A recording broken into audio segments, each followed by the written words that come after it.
आज की जो वीडियो है बेसिकली हम मैक्रो इकोनॉमिक्स के बहुत ही एक अनइम्पोर्टेंट टॉपिक के बारे में बातचीत करने वाले हैं, जिसका नाम है फर्म्स फैक्टर फॉर इकोनॉमिक्स। ठीक हो गया। तो इसके बारे में हम डिस्कस करेंगे और ये फैक्टर जो है किस किस चीज़ पर डिपेंड करता है उसके बारे में डिस्कस करेंगे। और बेसिकली आपको बताया जाए तो ये जो चैनल है बेसिकली ये बीएस इकोनॉमिक्स के स्टूडेंट्स के लिए ही है। तो बाकी जो स्टूडेंट है इस चैनल को अनसब्सक्राइब कर दी। तो उम्मीद करता हूँ कि आपको जो भी मेरा मेथड होता है, मेरी जो मतलब कि प्रीवियस वीडियोस होंगी वो आपको अच्छे से समझ आ चुकी होंगी। ठीक हो गया। तो अगर आपको ये भी वीडियो समझ आए तो अपने अपने फ्रेंड्स वगैरह से शेयर करना है और फ्रेंड सर्कल में आपने इसको शेयर करना है। और मेरी हौसला अफजाई के लिए आपने इसको कमेंट्स वगैरह लाजमी करने हैं। ठीक हो गया। तो बेसिकली ये जो बुक है मैक्रो इकोनॉमिक्स की, एक इंग्लिश ऑथर की बुक है। ये जीसी यूनिवर्सिटी फैसलाबाद और काफ़ी पाकिस्तान की बड़ी बड़ी यूनिवर्सिटी में फॉलो की जाती है। तो चलते हैं पेपर वर्क पर। अस्सलाम वालेकुम। आज जो हमारा जो नेक्स्ट टॉपिक है द मॉडर्न थ्योरी का remaining part, the first demand for firms demand for factors है। तो we know that our firm will hire people and rent capital in the quantities that maximize profit, but what are these profit maximizing quantity? To answer this question we first consider the quantity of labor and then the quantity of capital। तो हम कोई भी quantity labour और capital को fix करेंगे assume करने के लिए। तो जो मार्जिनल प्रोडक्ट ऑफ लेबर है तो इसे हम रीड करते हैं। The more labour of the firm employs the more output it produces. ये जनरल सी बात है कि जितना ज़्यादा लेबर होगा उतनी आउटपुट प्रोड्यूस होगी। The marginal product of labour is the extra amount of output the firm gets from an extra unit of labour. जब कोई भी यूनिट एक्स्ट्रा लेबर का फर्म हायर करती है तो जो वो आउटपुट एक्स्ट्रा प्रोड्यूस करता है तो उसे मार्जिनल प्रोडक्ट ऑफ लेबर कहते हैं। Holding the amount of capital fixed. तो ये मार्जिनल प्रोडक्ट ऑफ लेबर का फार्मूला दिया गया है। तो M P L is equal to F of K of L plus 1 minus F of K L.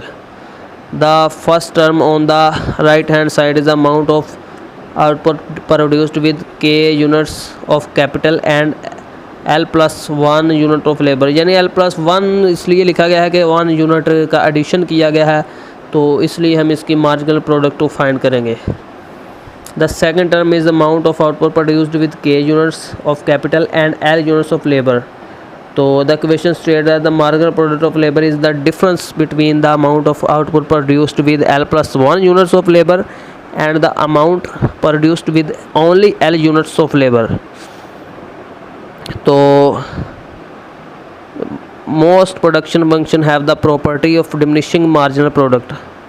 तो जो ये जनमन जो रियल से फिनोमेना है कि जैसे जैसे वर्कर्स ज़्यादा से ज़्यादा पे करेंगे तो उनके लिए कैपिटल कम होगा टू वर्क विद, यानी वर्क करने के लिए कैपिटल कम होगा तो लेबर्स को फजूल तनख्वाह देनी पड़ेगी। तो मार्जिनल प्रोडक्टिविटी है एक हद तक मैक्सिमाइज़ करेगी तो फिर डिमिनिशिंग होना शुरू हो जाएगी।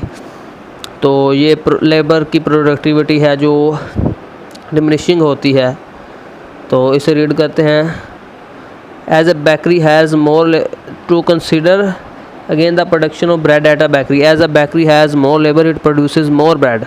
The marginal product of labor is the amount of extra bread produced when an extra unit of labor is hired. As more labor is needed added to a fixed amount of capital, however the MPL falls. Fewer additional loaves are produced because workers are less productive. When the kitchen is more crowded, in the other words holding the size of the kitchen fixed, each additional worker adds fewer loaves of bread into the bakery's output. तो ये graphically show किया गया है कि output जो है ये vertical axis पे दी गई है और लेबर को हॉरिजॉन्टल एक्सिस पे मेजर किया गया है। तो जो ये upward slope of production function है लेबर के लिए तो उसकी मार्जिनल प्रोडक्ट ऑफ लेबर को शो किया गया है नेगेटिव। तो as first we see the MPL is 1, यहाँ यानी जब एडिशनल यूनिट ज़ाहिर किया जाता है ये बढ़ती जाती है। तो at the middle the slope of the production function equal to the marginal product of labour. तो जब ये चलती जाती है मोर लेबर एज हायर, तो स्लोप जो है वो फ्लैटर होती जाती है। As more labour is added the marginal product of labour declines. तो नेक्स्ट जो हमारा टॉपिक है फ्रॉम द मार्जिनल प्रोडक्ट, तो नेक्स्ट हम इसका नेक्स्ट अगेन इसका नेक्स्ट रिमेनिंग पार्ट डिस्कस करें।